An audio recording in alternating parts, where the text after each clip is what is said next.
So as a running coach and as a marathon runner myself, something that I hear really often is, I don't have time to train for a marathon, but I call BS. In the end, this is not about not having time to train as much as it is about you're not willing to make it a priority. And if you don't want to make marathon training priority, that's totally fine. But don't go around saying that you want to do it, you just don't have time.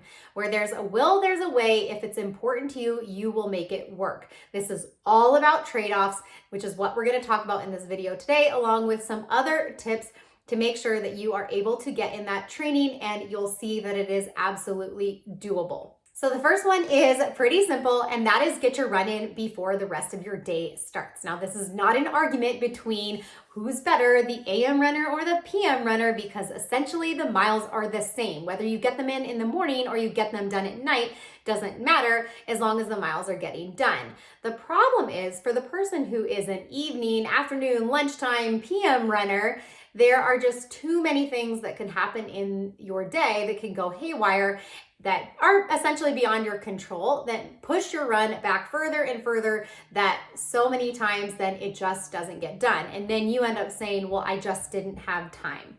Whereas if you schedule your run before your day starts, the likelihood of any of those factors creeping in are very, very low. So you don't have to worry about a meeting running long. You don't have to worry about picking up a sick kid from school. You don't have to worry about sitting in rush hour traffic and getting home late, and then you can't do your run like you thought you were going to be able to do.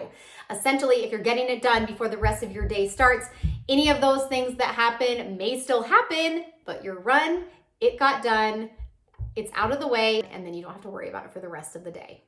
So number 2 is to calendarize your week. So just as you would schedule any meeting that you have to have, you're going to put your runs on the calendar in the exact same way. So if you had a meeting and your boss was going to be there, then you would definitely show up, and you would show up on time, and you would stay for the entire meeting, right? Nothing's going to get in the way of you going to that meeting because you have to do it. You have to think of your runs in the exact same way, meaning if they're on the calendar, you're getting them done no matter what. You're going to show up on time, and you're going to stay for the entire time that is posted on your calendar. So think of it as a non-negotiable, and this will help you immensely when you start to realize that, maybe you do have more time than you thought that you did. So along those same lines, as you're looking to calendarize your runs and you're looking at your schedule, just thinking, how the heck am I going to fit this in? Find those periods of time in your day that are typically wasted. So here's one pro tip that I have. So I have 3 kids and they all do sports, and I'm taking them this way and that does take up a lot of my time. However, oftentimes I am sitting at a practice for an entire hour just waiting for them to be done. Maybe I'm on my phone, maybe I'm reading my book, maybe I am doing a little bit of work that's important as well. But if I have that full hour, that is a perfect time to get something like an easy run or recovery run done and check it off the schedule. So things like that you can double book. I know that's not often, but in that situation, it's absolutely doable. Other times you can look at is when your baby naps, when your kids are asleep, when maybe you're usually just scrolling your phone. Even if it's your lunch hour and you just have to do dry shampoo or something like that, be creative, guys. Look in your schedule, and I guarantee there are times that you can fit in a run. So the next one has been huge for me over the years of making sure that I'm getting my runs in, and that is to invest in a treadmill or use the one you actually already have. Now, I've had so many conversations with athletes where I ask them if they have a treadmill and they tell me, "Ugh, I hate the treadmill. I would never use the treadmill." Or, "No, I only run outside." And that's fine. I totally get that sentiment. I would much prefer to run outside as well. However, the treadmill has saved me so many times that I've been able to get a run in that had I not had the treadmill, I know it wouldn't have gotten done. So perfect example is I'm going about my day. I'm getting ready to head out for my 10 10-mile run and I get a phone call from my kiddos' school that they are sick, and then I have to go pick them up and care for them when they get home, and chances are they're going to rest for a big chunk of time, and then I'm able to get that 10-mile run done on my treadmill. And essentially, you could think, oh, well, it wasn't my fault, but then you didn't get it done. Whereas if you had a treadmill, you would have gotten it done. And if you don't have one, you likely have a rec center close by that probably has a pretty low fee for you to go there and use their treadmill. So highly recommend investing in a treadmill or finding somewhere where you can access one and get out of your head that notion that you absolutely will not use the treadmill, because it's very likely you're going to miss miles if you don't have access to one. So the next one is learn to say no. And I'm sorry to say it, guys, but yes, when you are training for a marathon, you're going to have to make trade-offs.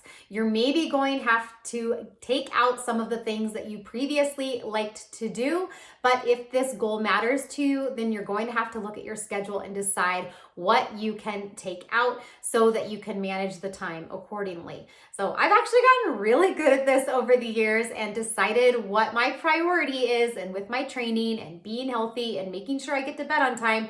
And sometimes I have to say no to things, especially where alcohol is involved, late nights are involved. Those just aren't really very appealing to me anymore anyway, and I would much rather be reading, going to bed early, and maybe that makes me sound kind of nerdy, but essentially that is what is important to me. And yeah, you might have friends or family in your life who don't really understand, but if they really love you and you explain to them what your goal is, chances are they're going to support you. And if it's other commitments, you have to decide, how important is it? Is it something that absolutely has to get done, or is it something that you can say no to? You have to make this a priority, and it is okay to honor your own commitments over some of the other things that people are asking you to do. Number 6 is to have your running kit ready to go before your scheduled time for your run. So if you're running first thing in the morning, obviously you can get that all ready the night before. I know this sounds so simple, you guys, but it makes such a huge difference. It makes a huge difference in your brain too when that alarm goes off, that you're actually going to get up and get it done. Because if you start thinking about how disorganized everything is when you wake up, then your run just seems so overwhelming. If you already know everything is right there in a pile for you, ready to go, it's going to be that much easier to get out of bed, get dressed, your water, your food, whatever it is, and get out the door and get your run done. Let's say you're going to be doing your run when your kiddo is napping. Then be ready in your running clothes, so that when your child goes down for a nap, you don't have to go get dressed and do all that before you get on the treadmill. It's a matter of getting them down for the nap, they're asleep, and you go down and you get your run done on your treadmill because you were already ready. There's no second guessing at that point. The last one is a little bit different, and this is to train appropriately. Now, why this has to do with time and time management and fitting it in, I will tell you. So I had someone reach out to me on my YouTube channel telling me that she is a super busy mom of 3 kids and that she's struggling to feel like she can get done all of her chores and be there for her kids, especially on the weekends after her long runs, because she is just completely wiped out from all of those miles. So I will tell you, if this is you, you are going about your training incorrectly. Chances are you are running all of your miles way too fast. Your long run is probably way too fast, or you have not built up appropriately to that mileage volume. So in order to make sure that you are on point for the rest of the weekend so that you can actually be a high functioning individual, you have to make sure that you are running easy about 80% of the time. And this means that you are truly running easy, your slow pace for you through most of your long runs. And in the end, if you're doing long runs that aren't only easy paced, you should probably be working with a coach in that case anyway, because it's just a matter of being able to balance everything appropriately so that your body can withstand any of those faster miles that might be put into a long run by a coach. Otherwise, easy pace long runs is where it's at. If you're truly running easy, then you should be able to get everything else done in your weekend that you need to get done. Be there for your family and friends. Have enough energy to get through the day and get all of your other tasks and errands and chores done that you need to.